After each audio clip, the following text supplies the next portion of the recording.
Coba bayangin deh, kamu harus ninggalin satu-satunya dunia yang kamu tahu selama 7 tahun penuh.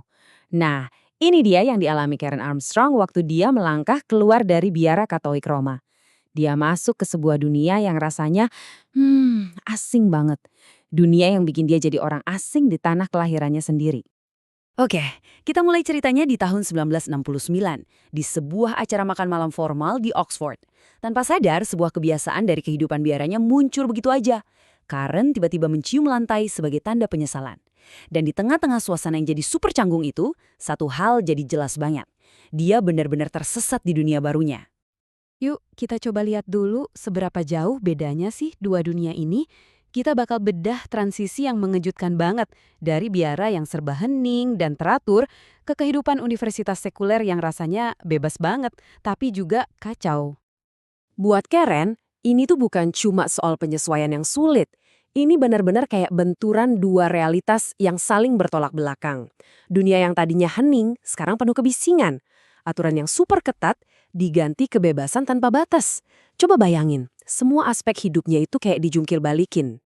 Jadi intinya gini, ninggalin biara itu bukan cuma soal belajar hal-hal baru.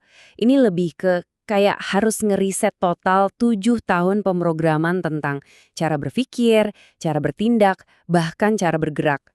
Dia harus menghapus program lama yang udah tertanam begitu dalam di dirinya. Terus gimana caranya dia bertahan di dunia yang aneh ini? Yuk kita lihat perjuangannya waktu dia ngerasa kayak alien di tengah-tengah budayanya sendiri. Dia benar-benar terasing. Waktu semua orang asyik nikmatin lagu The Beatles, Lucy in the Sky with Diamonds, buat Karen itu kayak dengerin teka-teki. Kumbang, berlian, semua hal yang dianggap biasa sama orang lain, buat dia rasanya kayak bahasa asing. Dan perjuangan batinnya ini mulai kelihatan banget secara fisik. Tanpa sadar, dia coba buat membangun lagi penghalang dari kehidupan lamanya. Rambutnya yang panjang, dia pakai buat nutupin muka, jadi semacam kerudung barunya, sebuah upaya yang putus asa banget buat ngelindungin diri dari dunia yang rasanya begitu terbuka dan menghakimi. Nah, ini nih yang bawa kita ke pertanyaan paling inti dari perjalanannya.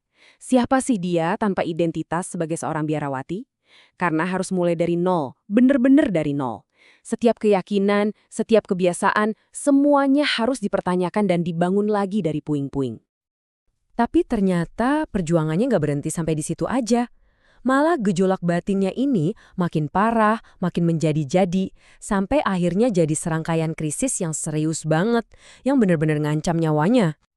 Ini bisa dibilang periode paling kelam dalam hidupnya. Ironisnya, usaha dia buat nemuin jati diri yang baru, malah nyeret dia ke jurang kehancuran.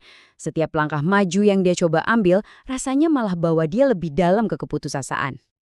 Dan ya, disinilah inti penderitaannya. Dia nggak bisa balik ke masa lalu, tapi juga nggak tahu gimana caranya melangkah ke masa depan. Dia terjebak di tengah-tengah, dan perang di dalam dirinya jadi makin nggak tertahankan.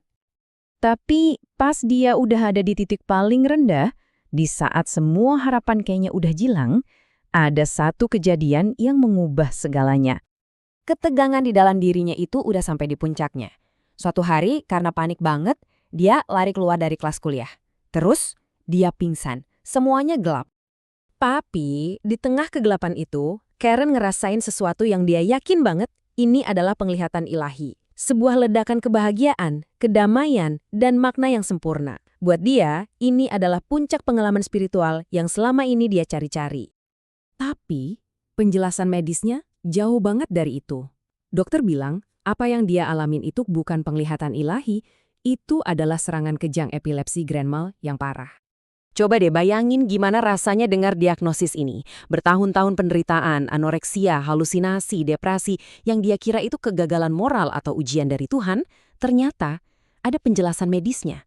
Satu diagnosis ini mengubah segalanya. Dan ya, diagnosis medis inilah yang akhirnya jadi kunci pemulihan dia, jadi jalan baru buat masa depannya. Dengan pengetahuan baru ini, dia akhirnya bisa berhenti nyalahin dirinya sendiri. Dia mulai bangun lagi hidupnya dari awal, bukan sebagai biarawati yang gagal, tapi sebagai seorang penyintas yang akhirnya ngerti dirinya sendiri dengan cara yang benar-benar baru. Nah, ini juga yang ngehubungin penyembuhannya dan keputusannya buat jadi penulis. Dia mengubah semua trauma itu jadi sebuah cerita tentang ketangguhan. Jadi cara buat dia memahami dan akhirnya berdamai sama masa lalunya yang rumit banget itu.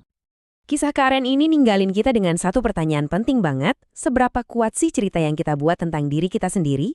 Kadang-kadang satu informasi baru, entah itu diagnosis atau sebuah pencerahan, bisa mengubah seluruh cerita hidup kita, membebaskan kita dari masa lalu, dan membuka jalan ke masa depan yang nggak pernah kita duga sebelumnya.